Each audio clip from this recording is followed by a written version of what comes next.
Chers amis, nous continuons à avancer dans le livre de l'Apocalypse. Nous allons terminer le premier septénaire, ces 7 églises d'Anatolie, dont je vais vous redonner la carte en introduction de cette vidéo.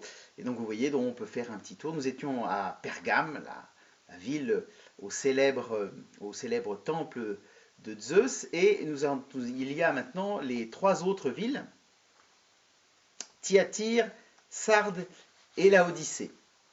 Alors maintenant vous êtes un peu habitué, et donc vous savez que j'en ai oublié une: Thyatire, Sardes, Philadelphie et Laodicée.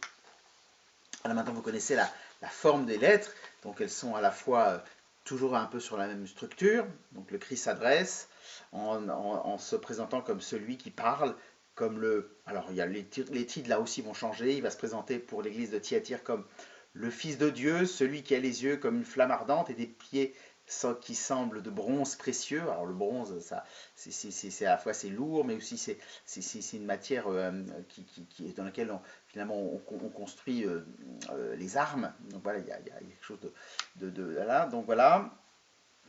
À l'église de Sardes, il se présente comme celui qui a les 7 esprits de Dieu et les 7 étoiles.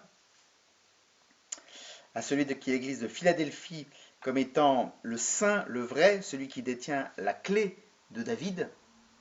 Alors la clé de David, ça représente l'autorité de David, ça renvoie au fait que Jésus est le fils de David.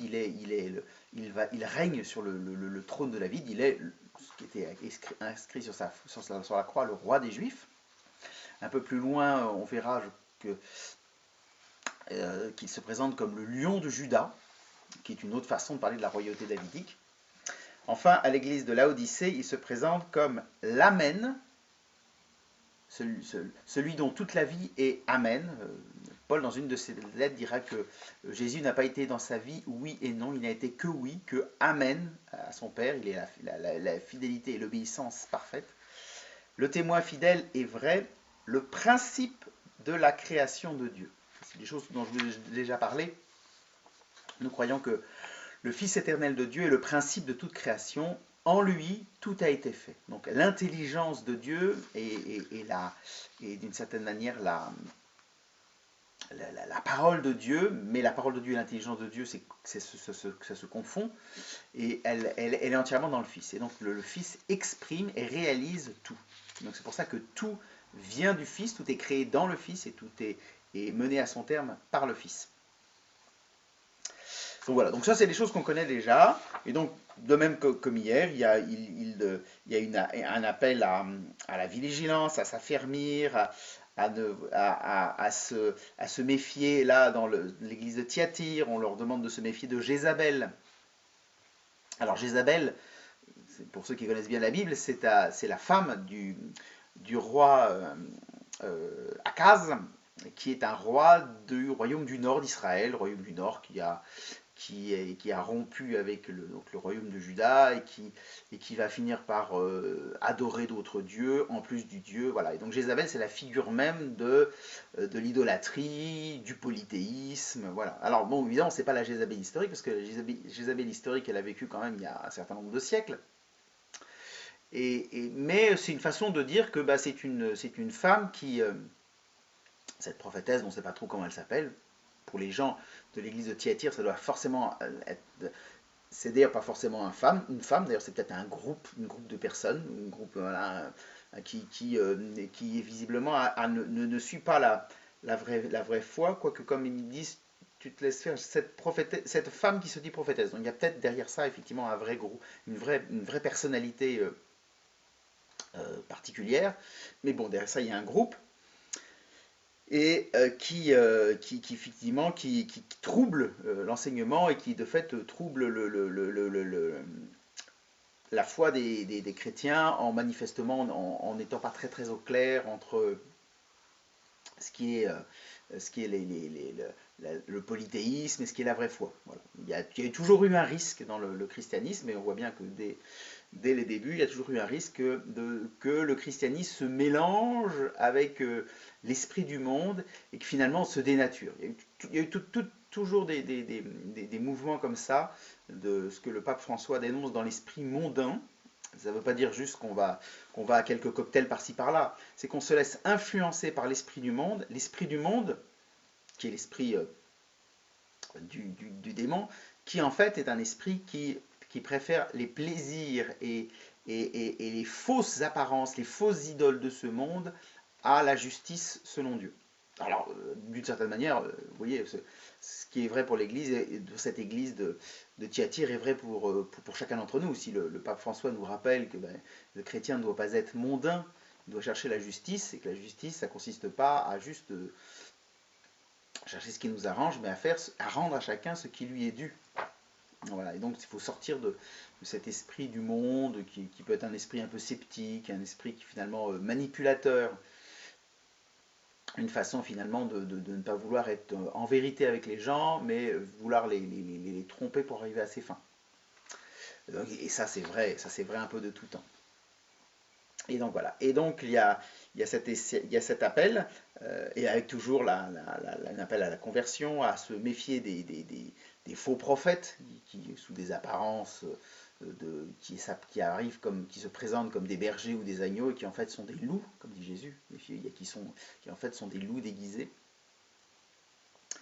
Et puis donc cet appel, donc voilà, au vainqueur, celui qui restera fidèle jusqu'à la fin, je lui donnerai autorité sur les nations. Donc voilà, l'autorité sur les nations, c'est par excellence le pouvoir du Christ. Et en étant fidèle, le Seigneur nous donnera la récompense. Celui qui a des oreilles, qu'il entende ce que l'Esprit dit aux églises. Donc, voilà. Donc ça, c'est des choses qu'on va reconnaître. Je vous laisserai lire dans l'extrait que je vais vous donner les textes et découvrir comment, bien effectivement, cet appel du Seigneur, il s'adresse aussi à chacun d'entre nous et qu'on peut y lire un appel à nous convertir, un appel à retourner à notre désir d'être toujours plus chrétien. Et je voulais juste m'arrêter un tout petit peu sur l'église de Laodicée, qui est la dernière église, et dont le texte est souvent utilisé, parce que ce dernier texte, il est très fort, et donc il se présente Jésus se présente comme l'Amen, donc celui dont toute la vie est oui, et donc il va reprocher aux fidèles de l'église de Laodicée, ou du moins à un groupe de fidèles, de ne pas être vraiment pleinement oui, mais de mélanger un peu, et donc il le dit là-dedans, d'être tiède. Je sais que tu n'es ni froid ni brûlant. Mieux vaudrait que tu sois froid ou brûlant. Aussi, puisque tu es tiède, ni brûlant ni froid, je vais te vomir de ma bouche. Il y a quelque chose de très fort là-dedans. C'est aussi un appel à la conversion. Hein. Voilà. Et tu dis, je suis riche, je me suis enrichi, je ne manque de rien. Tu ne sais pas que tu es malheureux, pitoyable, pauvre, aveugle et nu. Là aussi, on peut un peu dans sa vie chrétienne, tout d'un coup penser qu'on est arrivé, que bon, la conversion c'est pas pour les autres et que bon, maintenant il n'y a plus qu'à avoir notre petit train de vie et puis on verra bien et puis on n'a pas besoin de faire plus. Et ben ça c'est pas bon signe dans la vie chrétienne où on progresse ou on régresse. Il n'y a pas d'entre-deux. Saint Ignace le pointe beaucoup. Voilà. Et donc quand on se laisse aller, ben en fait, on reste pas dans la position où on est, on régresse, et c'est moins bon. Et donc, le Seigneur Jésus, là, il dit, voilà, tu penses que ça va, et ben non, en fait, ça va pas, et tu es pitoyable, pauvre, aveugle et nu. Et donc, il y a un conseil pour aller chercher les vêtements blancs, donc c'est un appel à la conversion, retourner à notre baptême, qui est le vêtement blanc, pour te couvrir, pour couvrir la honte de ta nudité, un remède pour l'appliquer sur tes yeux afin que tu vois. Le remède, c'est d'abord un remède spirituel, c'est la prière, c'est probablement la confession qui était plus ou moins publique à l'époque. Voilà, manifester des œuvres de repentir. Et enfin, et là c'est le point où je voulais arrêter, voici que je me tiens à la porte et je frappe. Si quelqu'un entend ma voix et ouvre la porte, j'entrerai chez lui. Je prendrai mon repas avec lui et lui avec moi. C'est souvent ce passage-là qu'on cite, qui est un très beau passage. Effectivement, le Christ frappe à la porte de notre cœur. Le Christ ne se résout pas à la dureté de notre cœur, au fait qu'on s'éloigne de lui. Il veut notre conversion. Et même si c'est quelquefois de manière un peu ferme, et dans l'Apocalypse, de temps en temps, le langage est un peu ferme, il ne faut jamais perdre de vue que le cœur de cœur, c'est cet amour débordant du Christ qui ne veut pas que nous nous perdions, qui ne veut pas que nous devions pitoyables, nus, misérables, qui veut pour nous cette gloire qu'il a pour lui-même. Il ne peut pas juste se contenter de dire, bah voilà, il y en a qui sont malins et qui vont me suivre, puis les autres, bah tant pis, quoi. On raconte ça de temps en temps pour faire peur aux enfants, on leur dit qu'on a le droit à 7% de perte. Donc bon, ces 7%, on les a plus ou moins inclus dès le départ. Bah, le Christ, il n'est pas du tout partant pour 7% de perte. Il veut sauver chacun d'entre nous. Et donc, il frappe à la porte de notre cœur en disant, voilà, ouvre-moi, voilà, laisse-moi entrer, pour entrer dans ce repas, qui est une façon finalement de retrouver l'amitié avec le Seigneur. Le repas, c'est le signe qu'un ami mange avec un ami. Et donc, elle est sous une apparence quelquefois vraiment désagréable, en disant, tu es tiède, je te vomis par la bouche. Et bien, ça se conclut par une vraie déclaration d'amour du Christ pour ces chrétiens de Laodicée dont il souhaite de tout cœur la conversion. Le vainqueur, je lui donnerai de siéger avec moi sur mon trône, comme moi-même, après ma victoire, j'ai siégé avec mon Père sur son trône. Celui qui a des oreilles, qu'il entende ce que l'Esprit dit aux églises. C'est très très beau de voir que dans ce dernier passage de l'église de Laodicée, à la fois, c'est le moment où il y a les remarques les plus dures, parce que les autres avant, ça peut être un peu ferme, mais là vraiment l'église de Laodicée, les remarques sont à la fois les plus dures, l'appel, et pourtant l'appel à l'amour et la gloire promise est aussi fort. Et c'est ce balancement-là qui manifeste que ça. Le Seigneur ne manifeste pas jamais tant sa colère que parce que derrière ça, c'est son amour qui déborde. Un peu comme souvent, on se met en colère contre quelqu'un parce qu'on lui souhaite, c'est qu'on est déçu de son attitude et qu'on lui souhaite le bien. Et bien dans l'Apocalypse, on va voir que la colère de Dieu, qui peut paraître étonnante, elle a comme moteur premier un désir, un amour pour nous sauver qui est le cœur de ce que le Christ porte en lui, ce désir pour nous sauver. Ça permet vraiment d'avoir une clé de lecture très forte et d'avoir ainsi, ce que dit très Jésus, voilà, d'écouter ce que l'Esprit dit aux églises, d'écouter derrière le texte qui nous est dit, le message du Christ. Et quand on est un peu attentif, on se rend bien compte que le Christ, il ne vient pas pour être un maître dur, exigeant, avec un cœur de pierre. Il vient pour manifester la miséricorde. Manifester la miséricorde, ça ne veut pas dire tout pardonner. Ça veut dire aussi l'appel à la conversion. Mais cet appel à la conversion, il a comme point de départ le désir très profond du Christ de nous sauver. Parce qu'il nous aime, parce que nous comptons à ses yeux, parce que chacun d'entre nous comptons à ses yeux. Ça peut paraître fou, alors qu'on peut estimer qu'on n'est pas grand-chose. Si le Christ est celui qui a créé toutes les choses, on est un élément parmi la totalité du monde, les planètes, les étoiles, etc., qu'il a créé. On est un élément certes important, mais pas un élément parmi d'autres.